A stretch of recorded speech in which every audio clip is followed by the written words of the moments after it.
Jubilee Memorial, or Coal Monument as it is better known, in Parnell Place in the East End is being refurbished at a cost of $23,000. The work, which is being sponsored by the Joint Coal Board and the Newcastle City Council administration, involves cleaning, renovating and repairing the stonework and upgrading access paths. The monument was originally situated in Pacific Park and unveiled in May 1910 to mark the 50th anniversary of the incorporation of the municipality of Newcastle. It was designed by the then city engineer L.B. Blackwell to represent the chief local industry. The freestone table and columns support a piece of black Italian marble left rough to represent a piece of coal. Bronze reliefs on the sides of the monument depict the mining and shipping of coal between 1859 and 1909. The monument was moved to its present site in Parnell Place after the electrification of the tramway system along Hunter Street.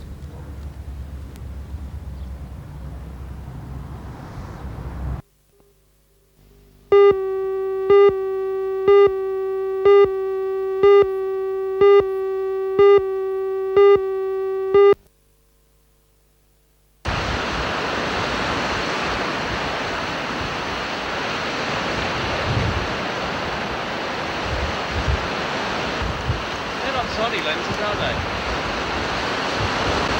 Yep. Wherever you point it, that's where the audio goes. Like that.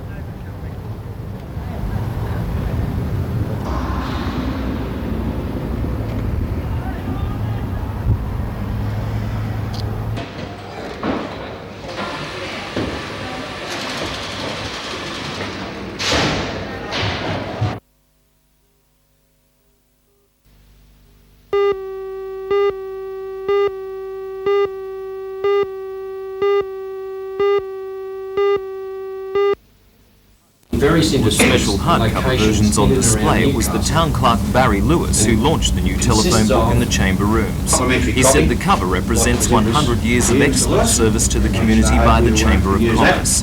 At the Chamber's request, the cover features photographs of typical local scenes: Newcastle at dusk, the BHP blast furnace, Pecolbin vineyards and so on.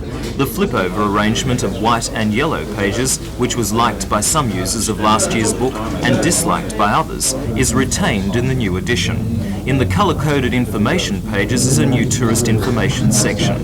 227,000 directories, 10,000 up on last year, will be handed out starting next Monday.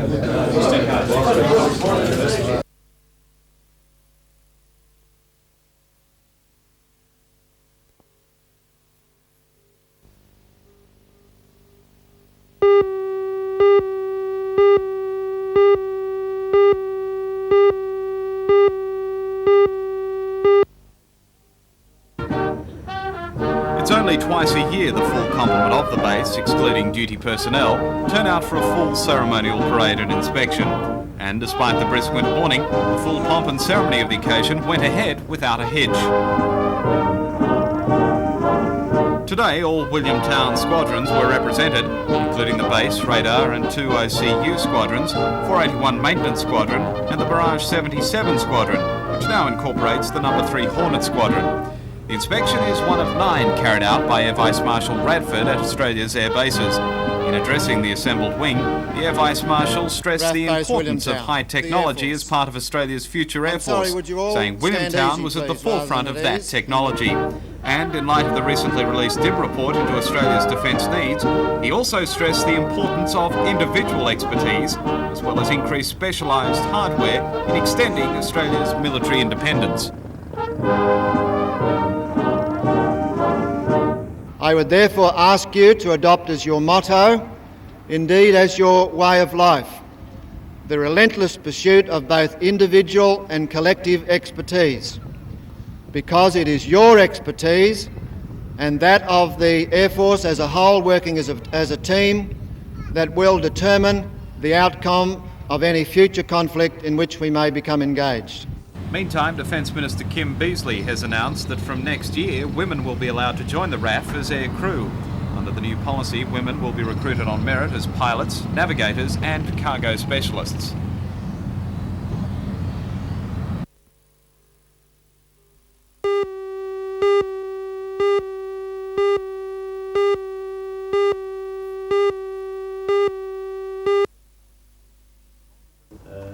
If the multi-billion-dollar contract could be awarded solely on unrelenting persistence, then the subs will be built here. As far as chairman of the support group, Mike Tyler, and his colleagues are concerned, the contract is assured. But it's now up to the federal government, and of course the two competing companies, HDW of West Germany and Swedish firm Kockums, to make their decisions. A major factor in this confidence, according to the group, is it's the only organisation working solely to attract the contract to one area. Another factor, a traditional argument for the failure of Newcastle to perform, the industrial relations climate. In a letter from the Employers Federation to the group, the Federation applauds the improved industrial relations situation in the region, saying it's second to none. Support Group Chairman Mike Tyler says Newcastle still has the advantage over other sites in infrastructure and technology. What is needed now is to carry the importance and the long-term implications of the project to every level of the community. Assured, there has been a lot of work going on behind the scenes. We continue to get community support. Over the next few months we're going to need more community support because the next few months are absolutely vital to us. Does the recently released DIB review into Australia's defence needs cast any shadow on a Newcastle's suitability? No, it doesn't really change things as far as we're concerned. As a matter of fact, it doesn't really say anything different to what we've continued to say. The message and confidence of the support group will also be carried by federal member for Newcastle Alan Morris and State Industrial Relations Minister Pat Hills, who are travelling overseas to inspect shipbuilding facilities and meet with shipbuilding firms.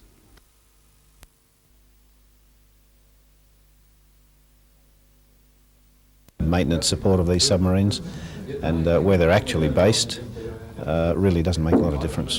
Is there only one weak link in Newcastle's chances? Well, we don't think so. We can't see a weak link, obviously.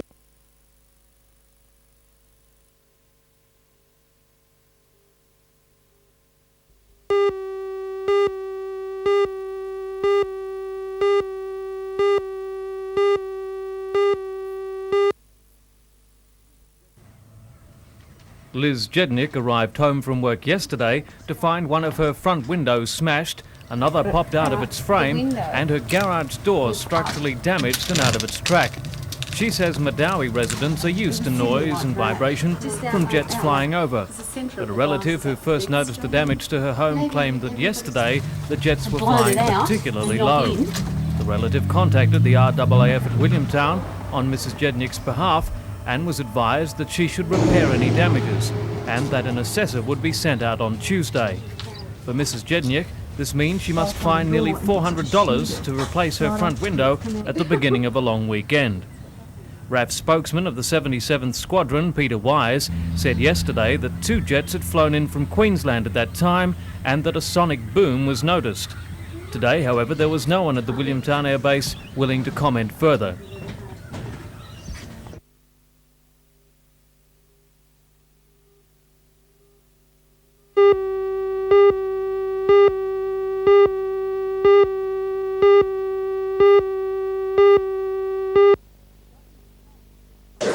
The government's plan is to define a number of geographic areas throughout the state and to call them area health services. Public hospitals within each boundary will then be administered by a single health board. In the Hunter, 4 areas have been defined. The Greater Newcastle District, covering the Newcastle, Lake Macquarie and Port Stephens local government areas, the Lower Hunter, responsible for Maitland, Singleton and Dungog, Northumberland, covering the Cessnock local government area, and finally the Upper Hunter, which is responsible for Muswellbrook, Scone, Merriwa and Murrurundi. The Gloucester and Great Lakes local government areas have been transferred from the Hunter to the North Coast Health Region. The Regional Director of Health, Dr Owen James, says religious and mental health hospitals are not yet included in the scheme, which he believes will lead to radical improvements. Quite clearly there will be greater coordination.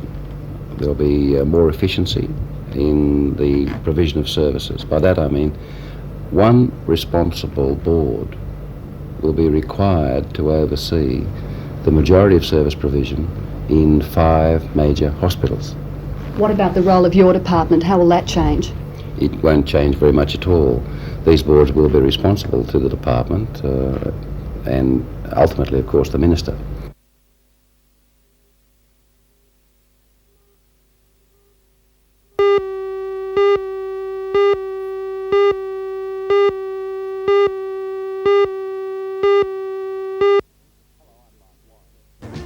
Hello, I'm Mark Warren. Parents of infant school children here at West Wallsend Public School met today to discuss the health risks in the infant school building. The parents claim that lice and maggots from dead pigeons in the roof of the building are posing a health threat to their children. Join Ray Deneen and Anna Manzoni for all the news tonight at 6.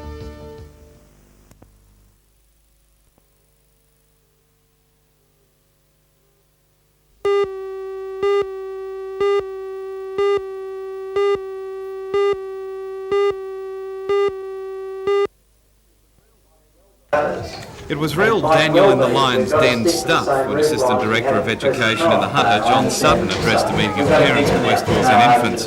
His appearance was appreciated and showed the department has a genuine interest in the complaints of the parents. The parents claim water seeps into the classrooms from a badly designed roof. Already the carpets have had to be removed. Lice from nesting pigeons and even maggots from dead birds have been discovered in the classrooms.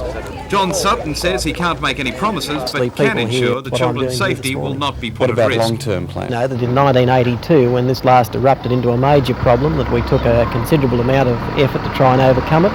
Some of that's been effective, some obviously not. What we want to do now is try and effect repairs as quickly as we possibly can. When we had the Marcella Taylor from the PNC says the Department of Education has known about this problem for almost 30 years and parents want definite action. Stopped complaining and we were assured of a new roof 5 years ago, 81, 82.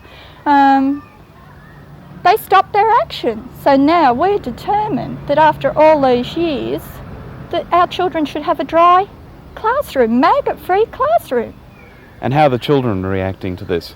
Well, the children are very worried that they're going to get a maggot in their heads. Since this morning's meeting, the department has agreed to fumigate the infants building and petition off the worst affected areas. Parents, teachers and department officials will meet again next week to hear progress reports on the repair of the building. If there is no satisfactory agreement, parents are threatening to take the remaining children out of the infant school.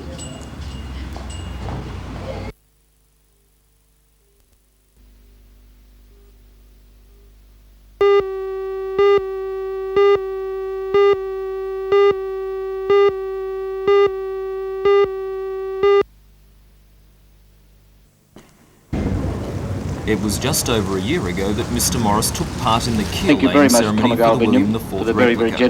Today he stood on the almost completed hull and told the audience that it is a fine example of what can be achieved in the Hunter region. The William IV is a faithful copy of Australia's first paddle steamer, built at Clarencetown in 1831. On behalf of the project, Mr Morris accepted a cheque for $2,000 from Tomago Aluminium. Overall, the project will cost $1.4 million. $250,000 of that is coming from bicentennial funds, and Ray Andrews from the New South Wales Bicentennial Council presented a cheque for $16,000. Mr Morris then pitched in with some free labour, banging the final plank onto the hull with some difficulty and the help of some carpenters. Guests then took turn driving home numbers inscribed with their name. Finally, Mr Morris announced that the launch date had been fixed for September 26th next year, a month ahead of schedule.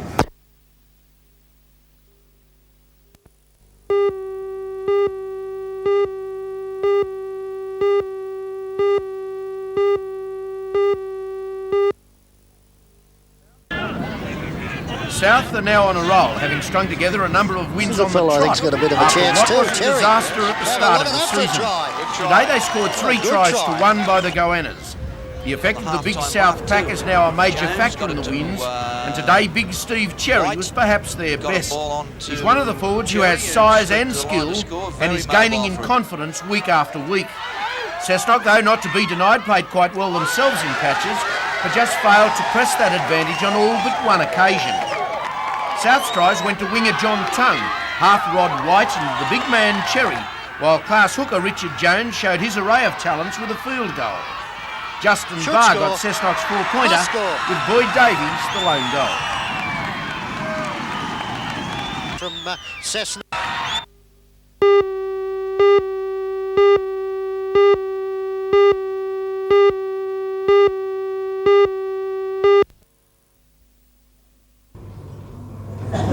Concentration was the name of the game at the Tukli RSL Club this weekend for the Invitation Ladies Snooker Classic. The best in the state chalked their cues and potted their best shots until the field of 44 was scaled down to the top 2. Anne Green in the black and white is 7 times New South Wales Women's Champion and the current Australian Champion. In the navy blue, Margaret Harris defeated Green at the Auburn Ladies Classic last month. Today's final was the best out of 5 frames in a game which demanded the best of the players. You have to try and make the game as difficult for the opponent as you possibly can, as well as potting the balls and getting your own score up, playing snookers, playing a good game. What are some of the disadvantages and advantages of women playing the game? I think the biggest disadvantage is that compared to the men have been playing all their lives. We've been going just a few years. We're trying to learn in a short time what they know already.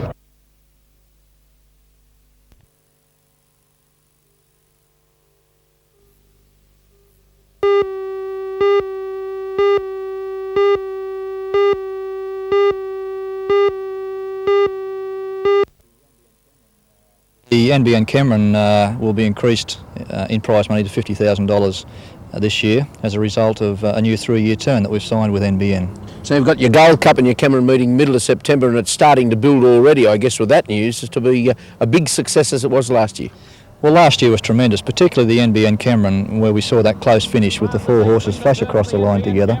The starting point to the success of that was increasing the distance to 1,400 metres, but the quality of the horse, when you look at Riverdale, Castanelia, Satin Sands and the winner Regal Value from New Zealand, racing for $40,000 and this year an extra $50,000 and further improvements in prize money in the years to come, it's got to develop into an even bigger and better race. I suppose the handicappers get some criticism, but he got them right that day. There was an inch between 4 horses. Yes, I don't know, I can't remember the official margins, but the 4 horses flashed across the line with less than half a length between them. That's in September. Tomorrow, I believe you're racing over here too with a feature cup that's something a little new too. Yes, on this occasion for the first time we've attracted the major Hunter Valley vineyards, and we're running the ACI Winemakers Cup, and we've got the involvement of all the members of the industry from the Cessnock area. You won't be short of champagne to taste the winner with tomorrow. I think it'll be a happy day.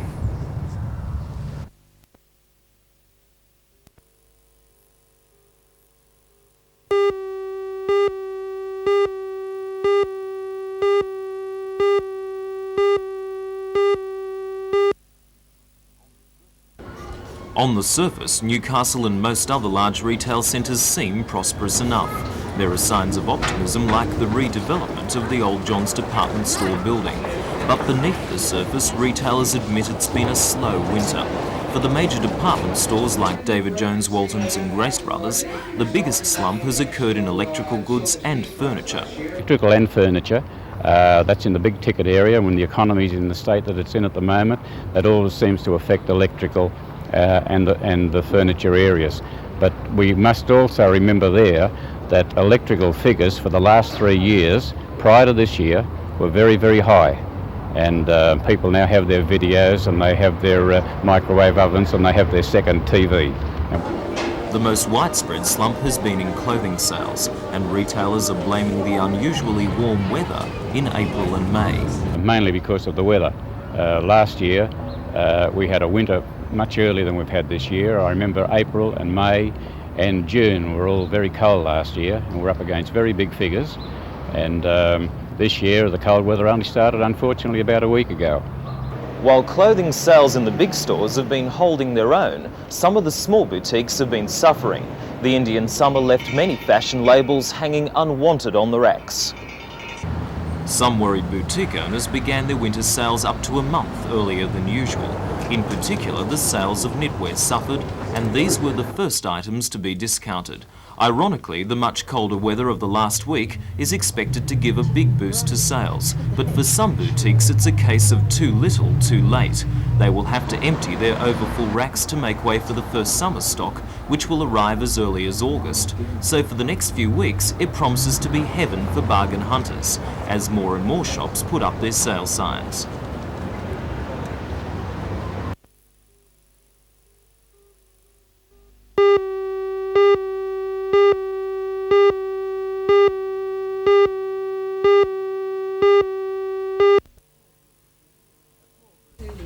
A small group of people were learning basic first aid and resuscitation techniques last night at the Newcastle branch of the Red Cross in King Street. They were part of the first of 3 classes the Red Cross is conducting over the next 2 months. Classes are run at night and also during the day, and the organisers believe it's vital that everyone knows first aid.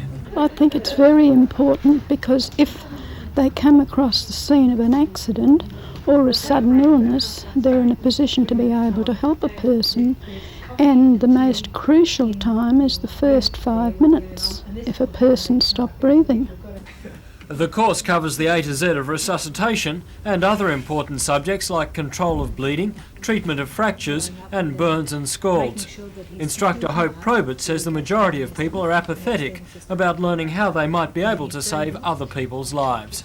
They are the people who could be the difference between life and death, or between someone being seriously maimed for life or recovering to lead a full normal life again.